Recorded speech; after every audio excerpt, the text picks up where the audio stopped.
그리스도인 영성, 오늘은 고난의 영성, 이런 제목으로 말씀을 드리겠습니다.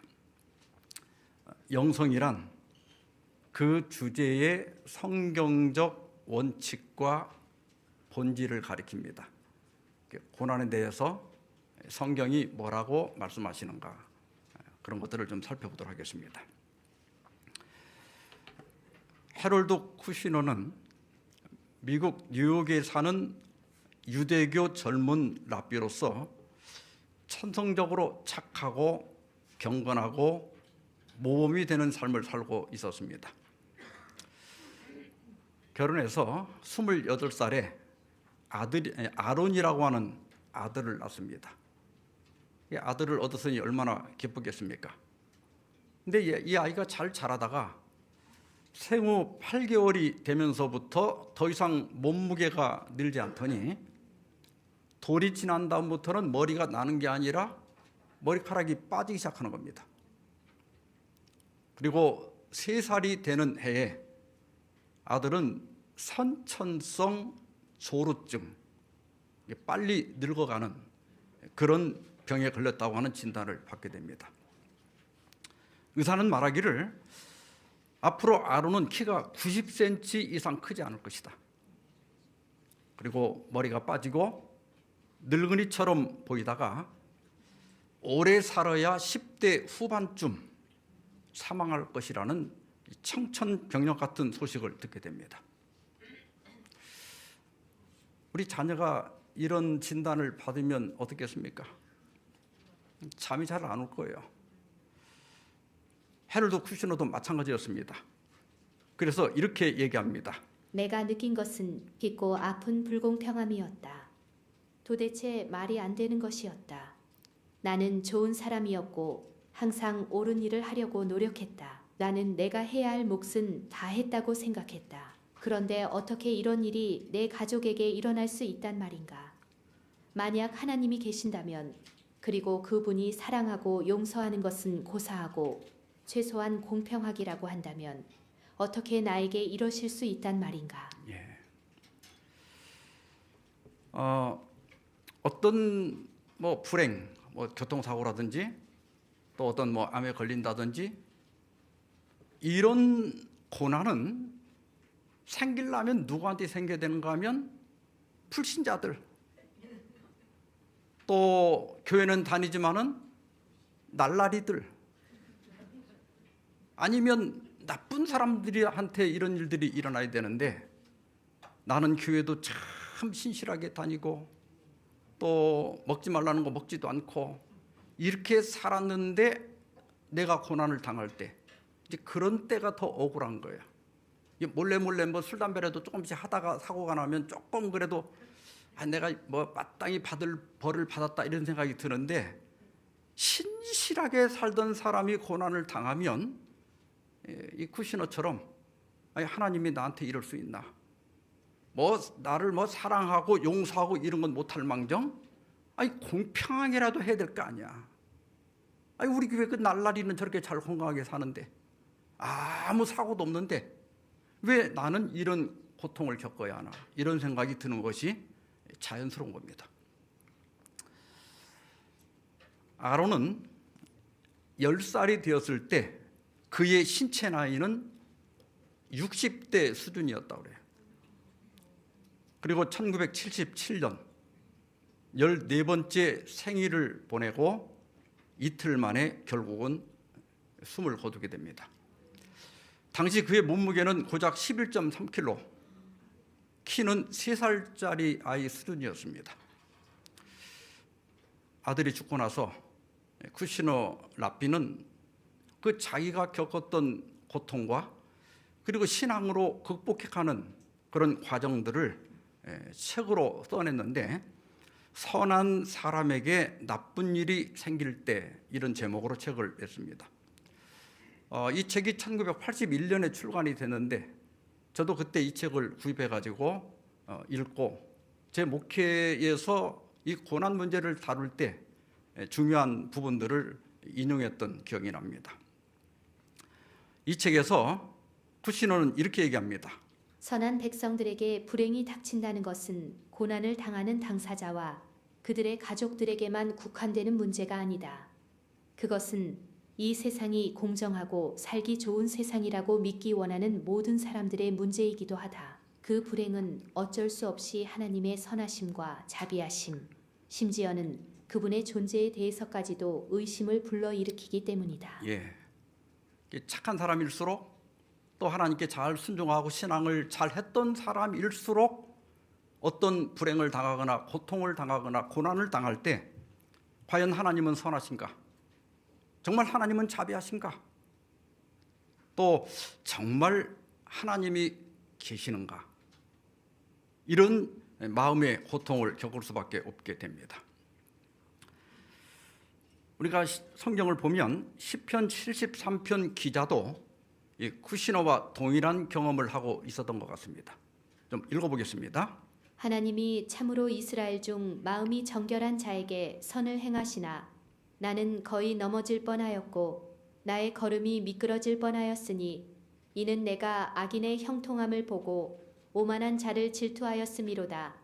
그들은 죽을 때에도 고통이 없고 그 힘이 강건하며 사람들이 당하는 고난이 그들에게는 없고 사람들이 당하는 재앙도 그들에게는 없나니 내가 내 마음을 깨끗하게 하며 내 손을 씻어 무죄하다 한 것이 실로 헛되도다. 나는 종일 재난을 당하며 아침마다 징벌을 받았도다. 예. 나는 믿음대로 내 손으로 죄 하나 안 지으려고 그렇게 열심히 노력하며 사는데 이게 다 헛거라는 거야. 오히려 주변에 그 날라리들은 보니까 너무 잘 사는 거예요. 여기 지금 제가 생략했지만 막 너무 살이 쪄갖고 눈이 솟아나고 이렇게 얘기했어요. 이게 질시한 거야. 저 나쁜 놈들은 저렇게 잘 사는데. 그러면서 나는 종일 재난을 당하며 아침마다 징벌을 받았도다. 아침이 밝아서 오늘은 좀 나아질까 했지만 전혀 형편이 나아지지 않는다는 겁니다. 신학 중에 신정론이라고 하는 신학이 있어요. 말 그대로 하면 신을 정당화하는 이론입니다. 자, 우리가 성경에서 배운 대로 하나님은 전능하시다. 그렇게 믿습니까? 전능하다는 건 뭐든지 할 수 있다는 뜻이죠. 두 번째로 하나님은 선하시다. 그렇게 믿죠. 그런데 이 세상에는 악과 고통이 존재하죠. 이 신정론의 딜레마가 뭐냐면 하나님은 악과 고통을 제거할 수 있지만 제거하지 않으신다. 그래서 악과 고통이 있다고 하면 하나님은 전능하기는 하지만 선한 분은 아니죠. 그렇죠. 그런데 하나님은 악과 고통을 제거하려 하지만 하나님은 선하신 거죠. 그런데 제거하지 못하신다. 그렇다면 하나님은 전능하신 분이 아니죠. 이게 신정론의 딜레마예요. 하나님이 전능하신 것도 맞고 선하신 것도 맞은데 왜 하나님은 악과 고통을 제거하지 않는가? 혹은 제거하지 못하시는가? 그럼에도 불구하고 하나님이 정당하다고 하는 것을 입증하려고 하는 신학이 신정론이에요. 신정론이 수없이 많습니다. 그 중에 몇 가지만 좀 소개를 해드리면 조금 딱딱하지만 금방 지나갈 거예요. 먼저 자유의지 신정론이 있습니다. 특별히 도덕적 악은 하나님의 창조물이 아니라 인간의 자유의지를 오용한 결과다. 우리가 그 선악과 이야기에서 이거 다 인정할 수 있죠. 그리고 진정한 사랑은 또 진정한 사람의 품성의 변화나 발전은 자유의지가 없이는 불가능하기 때문에 하나님께서는 악의 가능성을 감수하시고 인간에게 자유의지를 주셨다는 거예요. 상당히 우리가 공감할 부분들이 많이 있지만 문제는 뭐냐면 그렇다면 자연악은 어디서 왔느냐 이거예요. 홍수가 나고 지진이 나고 기근이 나고 질병이 이 세상을 휩쓸 때 이게 우리 인간의 자유의지로 된 거냐 이거예요. 우리가 선택하지 않았는데도 기근은 오잖아요. 또 홍수가 나잖아요. 이게 완전한 건 아니에요. 그 다음에 영혼 형성 신정론이 있는데, 이 세상은 완성된 것이 아니라 인간이 도덕적, 영적 성장을 이루는 훈련장이다. 그래서 이 세상은 인격이 성숙해 가는 영혼 형성의 골짜기다, 그렇게 얘기해요. 그리고 고통은 영혼을 성숙하게 만든다. 이렇게 아기를 키워보면요, 아기들이 이렇게 한 일주일 아프고 병원 왔다 갔다 하잖아요. 그럼 낳은 다음에 갑자기 말을 잘하고 똑똑해질 때가 많아요. 고통은 확실히 사람을 성숙시킵니다. 그런데 고통도 고통 나름이지, 그 강도가 너무 과도할 때는 이게 사람을 성숙시키는 게 아니라 파괴를 시키는 경우도 있어요. 그렇잖아요. 시험이 너무 크면 믿음이 흔들리기도 하고, 너무 낙심해서 교회를 떠나는 사람도 있어요. 근데 그래서 영혼 형성 신정론도 완전하진 않다. 그 다음에 최선의 세계 신정론입니다. 신은 가능한 모든 세계 중 최선의 세계를 창조했다. 하나님이 할 수 있는 최대한의 노력을 해서 이 세상을 만들었다. 그러나 부분적인 악은 전체적 선을 위해서 허용할 수밖에 없었다. 근데 여러분, 이런 들으면 바로 옆에 있는 비판이 생각나죠? 최선에 대한 직관적 반발입니다. 아니, 전능하신 하나님이 최선을 다해서 만든 게 있다, 이 세상이라고? 그렇잖아요. 이 정도는 나도 하겠다, 이 생각 안 들어요? 예. 그래서 특히 이제 홀로코스트 등 이런 아주 참혹한, 도무지 이해할 수 없는 그런 고통, 고난, 이런 것들에 대해서 정당화하기에는 이 이론 갖고는 부족하다. 그 다음에 원죄 신정론 혹은 처벌 신정론이라고 하는데, 악은 인간의 원죄와 그 결과 때문에 발생한 것이다. 고통은 죄에 대한 처벌이다. 어느 정도는 성경적으로 근거가 있죠. 왜냐하면 범죄한 인간을 하나님께서 에덴 동산에서 내보냈으니까. 그리고 땅을 저주하시고 네가 이제는 땀을 흘려야 먹고 살 것이다, 이렇게 얘기하셨잖아요. 어느 정도는 맞아요.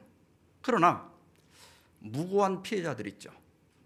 돌도 안 지난 아이가 어떤 불치의 병에 걸린다거나 때로는 사망한다거나, 또 선한 사람이 어떤 피해를 받을 때, 예를 들어서 나는 교회 잘 예배 끝나고 잘 운전해서 가는데 음주운전자가 와서 나를 들이받아가지고 평생 장애인으로 만들었다고 하면 이걸 어떻게 처벌로 볼 수 있느냐 이거예요. 그리고 한 사람이 범죄를 했는데 어떻게 집단적으로 처벌을 받느냐, 이 공정성에도 문제가 있다. 저도 이 공정성에 대해서 할 말이 많습니다. 저는 담배를 안 피잖아요. 모태신자이기 때문에 담배를 한 번도 펴본 적이 없어. 근데 훈련소에서 훈련 받을 때 담배꽁초 하나만 발견되면 전 중대가 다 기합을 받는데, 나는 담배를 내가 피기라도 했어야 이게 좀 덜 억울하지. 근데 왜 담배꽁초만 발견되면 전체가 기합을 받아? 이게 너무나 부당하다. 그 다음에 관계 형성 신정론이 있습니다. 고통은 인간 간 유대나 신과의 깊은 관계 그리고 공감을 형성할 수 있는 기회가 된다.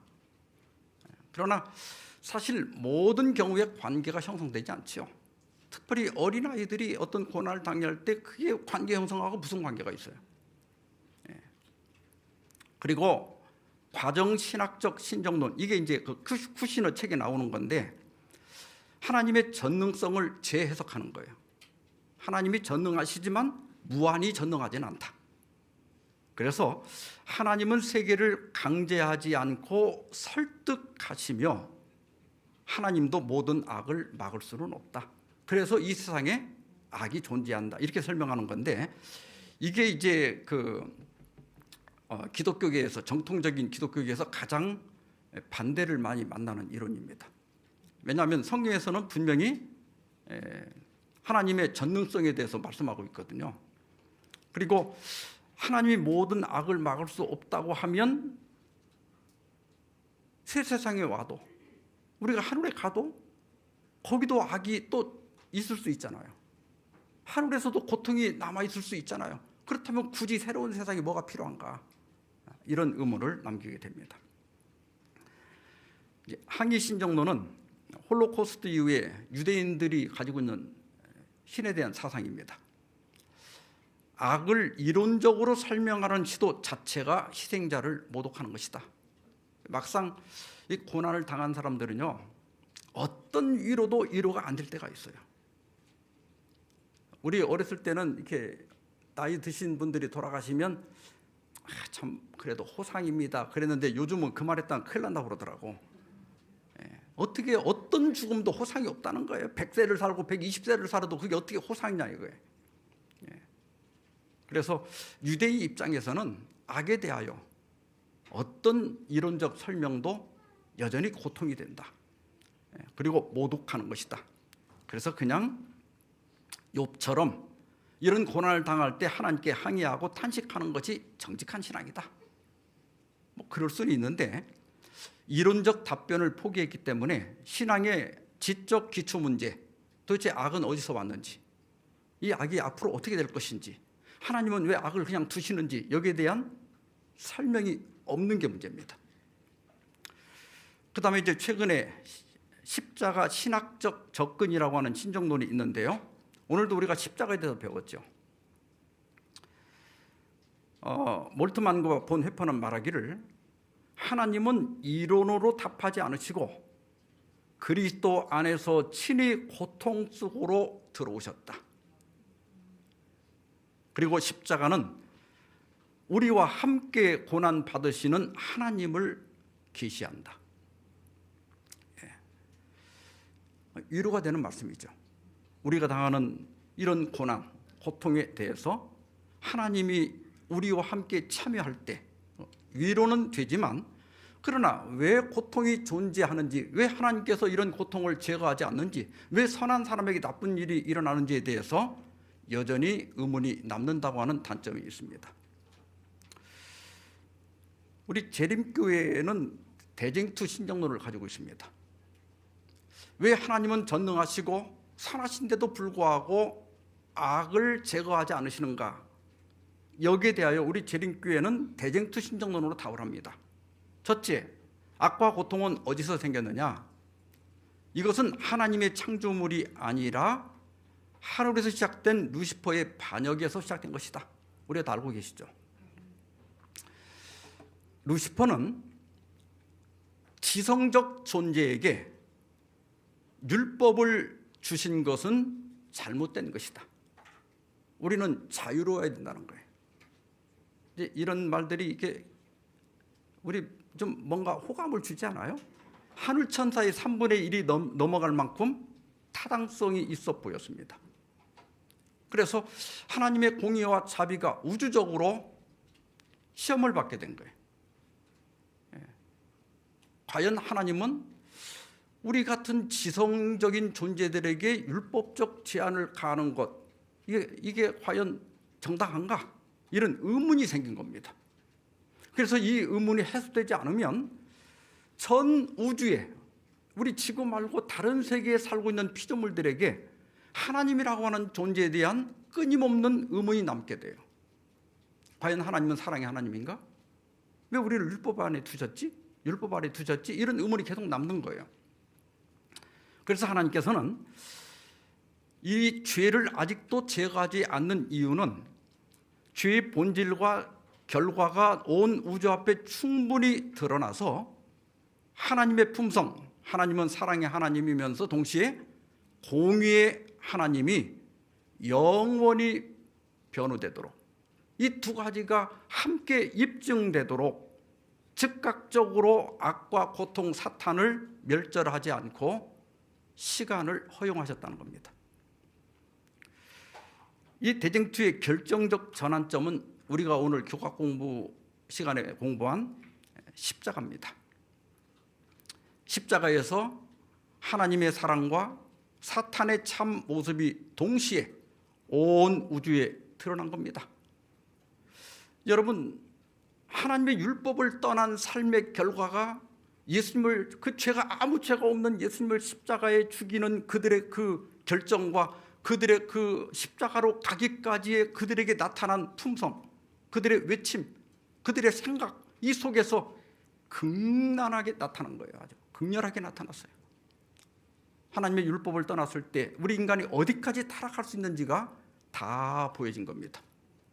이게 사탄이 자유를 보장하는 것이 좋아 보이지만 그 자유의 끝이 무엇인가가 십자가에서 드러난 거예요. 그리고 예수님의 십자가는 두 가지를 얘기합니다. 첫째는 하나님은 절대로 죄를 용납하지 않으신다. 왜냐하면 죄는 인간의 모든 불행의 씨앗이기 때문에.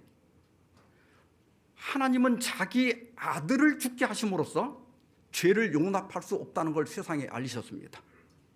동시에 자기 아들을 죽게 하심으로써 죄인인 우리를, 하나님은 죄인은 미워하시지만은 죄인은 여전히 사랑하신다는 것을 극명하게 보여준 겁니다. 그래서 십자가에서 하나님이 승리하신 거예요. 그리고 최종 해결입니다. 재림과 최후 심판으로 하나님의 의가 우주적 차원에서 최종적으로 입증되고 죄와 고통이 영원히 제거된다는 사상입니다.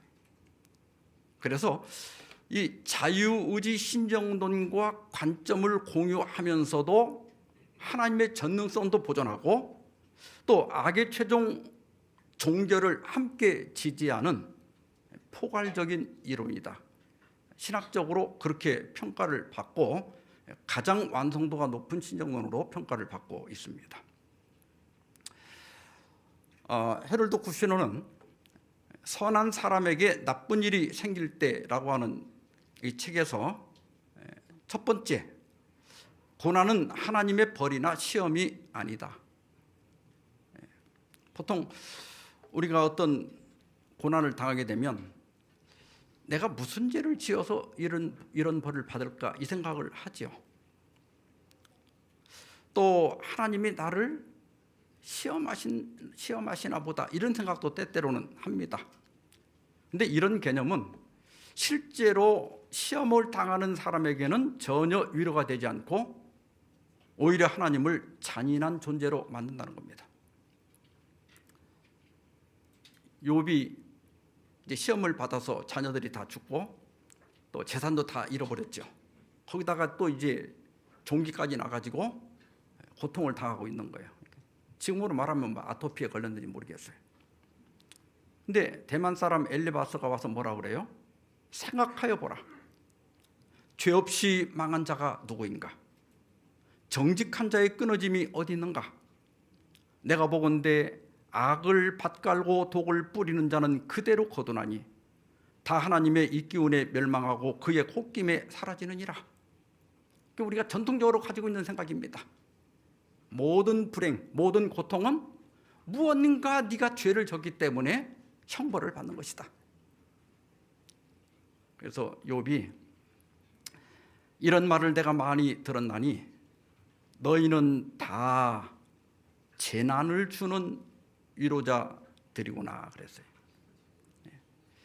여기 재난이라고 하는 말은 아말이라고 하는 히브리어로 아말인데 고통, 괴로움 그런 뜻이에요. 너희들은 위로는 하러 왔지만 나한테 오히려 괴로움을 주는 위로자다. 우리가 어떤 불행을 죄에 대한 형벌로 해석하는 것은 굉장히 위험한 겁니다.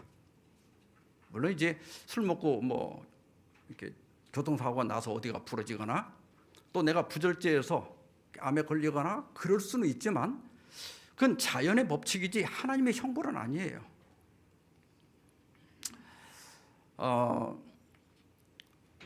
시대소망 471페이지입니다. 죄와 죄의 모든 결과의 장본인인 사탄은 사람들로 하여금 질병과 죽음은 죄 때문에 당하는 독단적인 형벌로서 하나님에게서 오는 것으로 생각하게 하였다. 욥의 역사는 고통은 사탄에 의해 가해진 것이며 자비의 목적을 위해 하나님에 의해 역이용되었음을 보여주었다. 예. 그러니까 우리가 욥기서를 읽어보면 욥기는 단순히 욥의 인내만을 얘기하는 게 아니라 욥이 당한 모든 분행은 하나님에게서 온 게 아니라 사탄에게서 온 거예요. 그리고 하나님은 그 불행에서 욥을 건지시는 분으로 나타난다는 사실입니다. 그래서 우리가 어떤 불행을 당할 때 그것을 하나님의 형벌로 생각하면 안 된다. 왜냐하면요, 사도 바울은 로마서 5장 12절에서 한 사람으로 말미암아 죄가 세상에 들어왔다고 그랬는데, 보통 이제 일반적인 교회에서는 원죄가 들어왔다고 그러거든요. 이게 원죄라고 하는 게 뭐냐면 아담이 선악과를 따먹은 그 죄가 우리에게 전가됐다는 건데, 그런 일은 있을 수가 없습니다. 그래서 성경에 보면 그런 말씀이 있잖아요. 아버지가 포도를 먹었는데 왜 아들의 이빨이 시냐 이거예요. 그런 일이 있을 수 있어요, 없어요? 없어요. 이게 아담의 죄가 아니라 아담이 지은 죄의 원리, 다시 말하면 아담의 범죄로 우리의 본성이 타락해서 죄를 지을 수밖에 없는 존재가 됐다는 뜻이에요. 그래서 우리가 죄를 짓게 됐고 죄 때문에 사망이 왔다는 겁니다. 쉽게 말하면 아담의 죄로 우리 모든 인류가 똥통에 빠진 거예요. 어떤 사람은 발목까지 빠졌고, 어떤 사람은 무릎까지 빠졌고, 어떤 사람은 목까지 빠졌을 뿐이지 더럽기는 다 마찬가지입니다. 우리가 나는 너보다 낫다 하는 건 뭐냐면, 너는 허리까지 빠졌는데 나는 발목만 빠졌어 이거지. 똥 묻은 건 똑같은 거야. 자, 막 우박이 떨어지는데요, 누가 우박을 더 많이 맞을까요? 착한 사람이 더 많이 맞을까요? 나쁜 사람이 더 많이 맞을까요? 교인이 더 많이 맞을까요? 교회 안 다니는 사람이 더 많이 맞을까요? 아무 상관없어. 복불복입니다. 그래서 전도서 9장 2절에 이런 말씀이 있습니다. 모든 사람에게 임하는 그 모든 것이 일반이라. 의인과 악인, 선한 자와 깨끗한 자와 깨끗하지 아니한 자, 제사를 드리는 자와 제사를 드리지 아니하는 자에게 일어나는 일들이 모두 일반이니, 선인과 죄인, 맹세하는 자와 맹세하기를 무서워하는 자가 일반이로다. 예. 그러니까 이 땅에 일어나는 모든 일들은 선하고 악하고 예수님을 믿고 안 믿고와 상관없다는 거예요. 그러니까 우리가 예수님을 믿어도 불행을 당할 수 있고 그걸 당연한 것으로 받아들여야지, 아니 하나님이 나한테 이렇게 할 수 있나, 혹은 하나님이 나한테 벌을 주셨나, 이런 생각을 전혀 할 필요가 없다. 어차피 똥통에 빠진 거고 조금 더 들어간 것 뿐이지, 그건 똥통에 사는 우리로서는 어쩔 수가 없다는 거예요. 자, 두 번째 이야기는 뭐냐면, 하나님은 전능하기보다는 전선하시다. 온전히 선하시다. 이제 아까 말씀드린 거죠. 하나님은 무작위적인 자연 법칙이나 인간의 자유의지로 발생하는 비극을 막을 수 없는 한계를 지니신 분이시다. 이제 이게 가장 이제 공격을 받는 부분입니다. 이건 저희도 동의할 수가 없습니다. 그 다음에 세 번째, 왜가 아니라 무엇 혹은 어떻게로 질문을 바꾸라는 겁니다. 비극과 고난은 무작위적으로 누구에게나 일어날 수 있기 때문에 왜보다는 지금 무엇을 할 것인가, What now? 지금 무엇을 할 것인가, 혹은 어떻게 할 것인가를 생각해야지 원인만 갖고 따질 필요는 없다는 거예요. 왜냐하면 이미 지나간 거잖아요. 이게 원인 따질 시간이 있으면 지금부터 어떻게 살 것인가를 생각하고 어떻게 이 고난에서 벗어날 것인가를 생각하는 것이 훨씬 지혜로운 것이다. 우리가 성경에 보면 예수님이 이렇게 길을 가실 때 선천적으로 시각 장애자가 된 사람, 장애인을 만나게 됩니다. 그러자 제자들이 뭐라고 묻는가 하면, 랍비여, 이 사람이 맹인으로 난 것이 누구의 죄로 인함이니까? 자기니까 그의 부모니까. 이 말 속에는요, 선천적으로 어떤 장애를 갖고 태어나거나 혹은 살다가 어떤 재난을 당한 것은 하나같이 죄의 형벌이라는 거예요. 죄값이라는 거예요. 이게 자기가 죄를 지었던 아니면 부모가 죄를 지었던 어떤 죄를 지었기 때문에 이런 불행을 당한다는 거예요. 예수님 뭐라고 답변하시죠? 이 사람이나 그 부모의 죄로 인한 것이 아니라, 이게 우리가 당하는 것이 다 죄 때문에만은 오는 건 아니에요. 왜냐하면 아담의 죄로 이 세상에 죄의 원리가 들어왔기 때문에, 이 세상이 똥통이 돼버렸기 때문에 그건 선한 자나 악한 자나 누구나 있을 수 있는 것이다. 죄 때문은 아니다. 그것이 아니라 그에게서 하나님이 하시는 일을 나타내고자 함이라. 하나님이 어떤 일을 하시죠?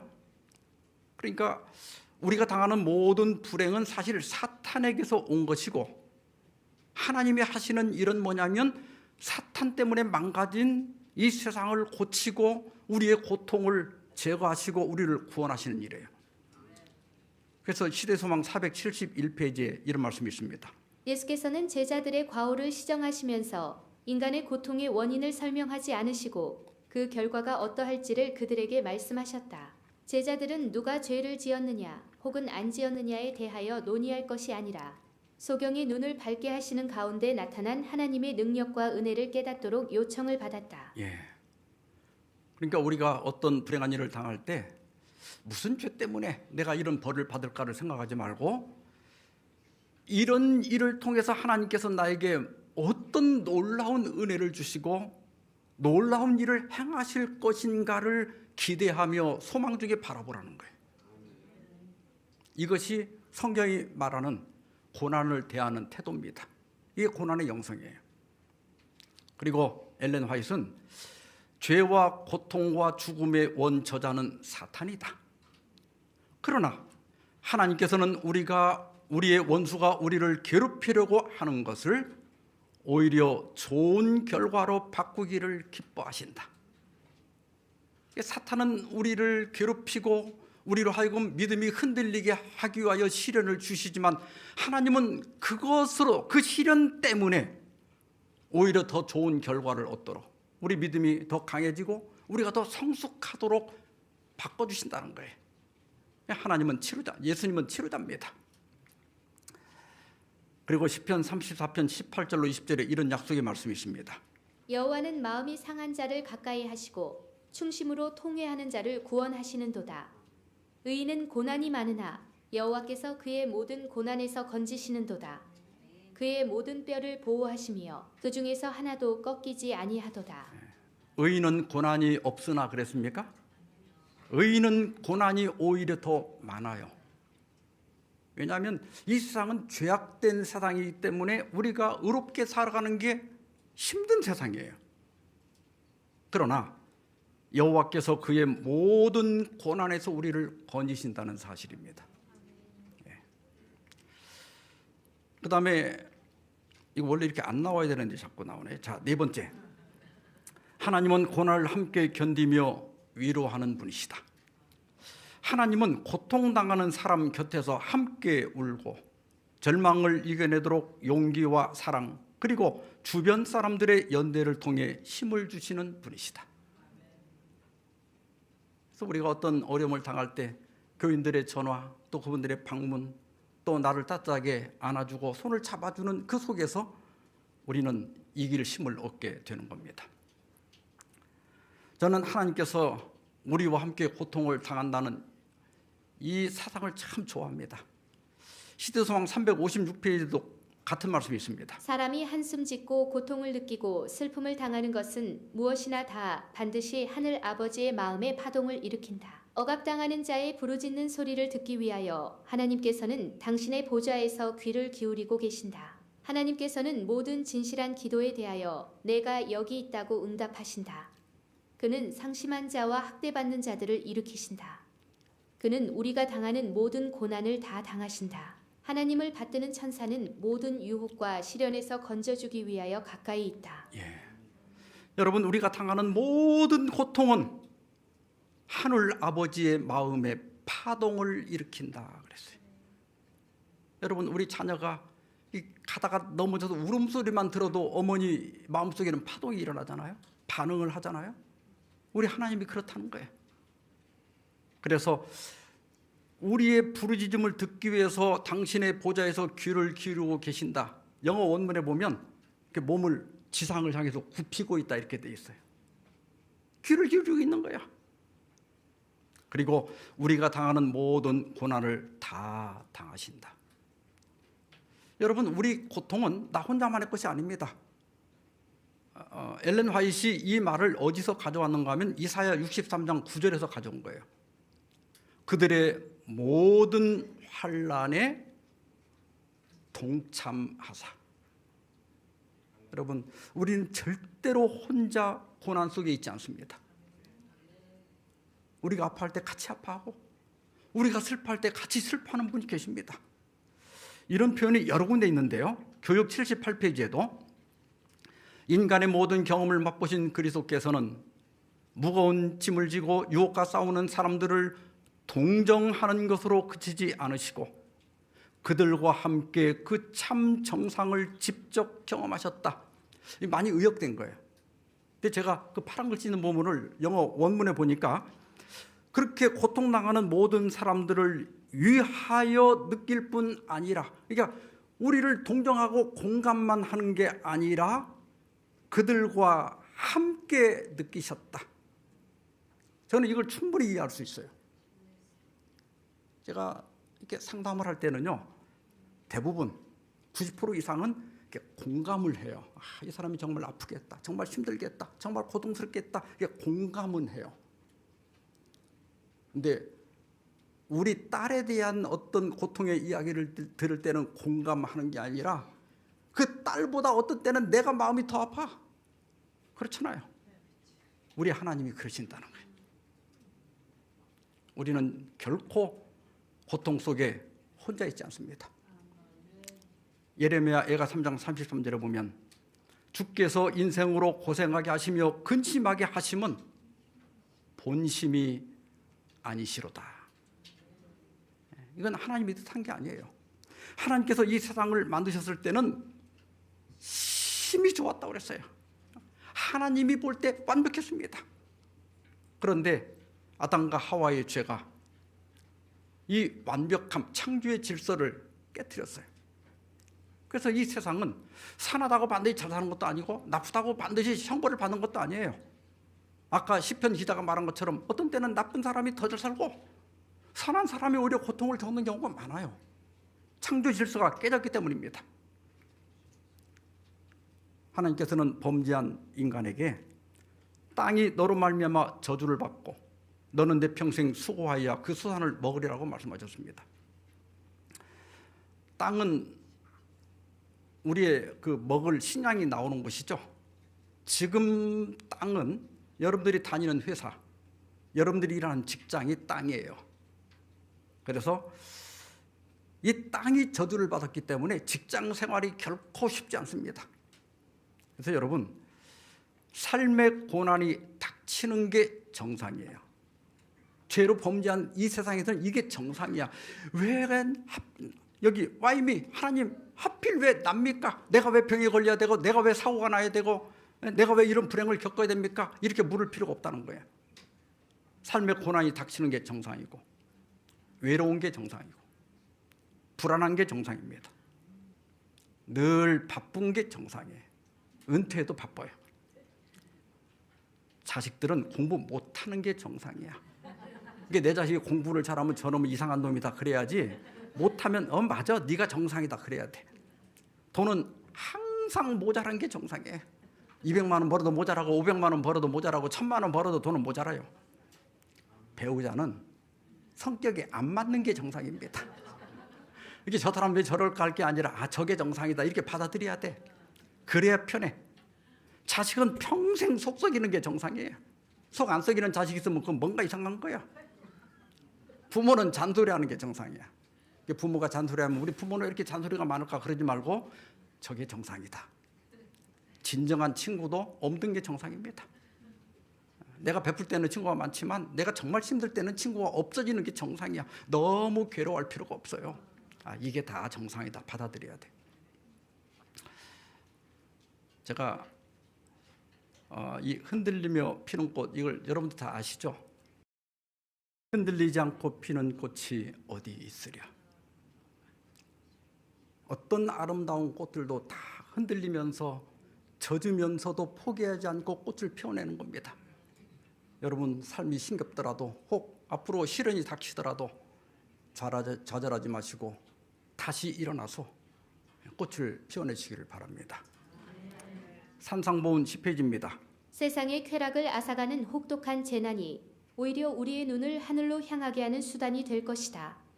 슬픔을 당하여 예수님 안에서 위로를 구하는 일이 없었더라면 결코 그분을 알지 못했을 사람들이 많이 있다. 고난은 우리를 겸손하게 만듭니다. 고난은 때때로 우리 자신을 돌아보게 만들고 회개하게 만듭니다. 그리고 우리 눈을 하늘로 향하게 합니다. 그래서 많은 분들이 그렇게 예수님을 거절하다가 고난 속에서 예수님을 영접한 사람들이 많습니다. 그리고 우리에게 소망이 되는 말씀이 있습니다. 고린도전서 10장 13절입니다. 사람이 감당할 시험 밖에는 너희가 당한 것이 없나니 오직 하나님은 미쁘사 너희가 감당하지 못할 시험 당함을 허락하지 아니하시고 시험 당할 즈음에 또한 피할 길을 내사 너희로 능히 감당하게 하시느니라. 여기 감당할이라고 하는 말은 헬라어 원문의 안스로피노스예요. 인간은 안트로포스거든요. 그러니까 인간에게는 평범한 시험, 나만 당하는 게 아니라 이 세상 사람들이 다 당하는 것이고 사람이라면 능히 견딜 만한 시험만 주신다. 그리고 그런 시험을 당할 때는 꼭 피할 길을 내신다. 그래서 하나님께 왜 저에게만 이런 시련을 주십니까? 이렇게 원망하지 말고 누구나 당하는 일이고 그 다음에 하나님께서 반드시 피할 길을 주신다는 소망을 잃지 않기를 바랍니다. 치료봉사 113페이지에는 사탄은 파괴자이며 하나님은 회복자이시다. 그러니까 우리가 당하는 모든 불행은 사탄에게서 온 거예요. 하나님의 형벌이 아니에요. 하나님은 사탄이 망가뜨린 그 고통 속에서 우리를 회복시키고자 일하고 계십니다. 우리 시편 71편 20절과 21절 우리 나의 기도라고 생각하고 함께 읽고 마치도록 하겠습니다. 시작. 우리에게 여러 가지 심한 고난을 보이신 주께서 우리를 다시 살리시며 땅 깊은 곳에서 다시 이끌어 올리시리이다. 나를 더욱 창대하게 하시고 돌이키사 나를 위로하소서. 이 기도가 여러분의 삶에서 꼭 응답되기를 바라면서 말씀 마치겠습니다.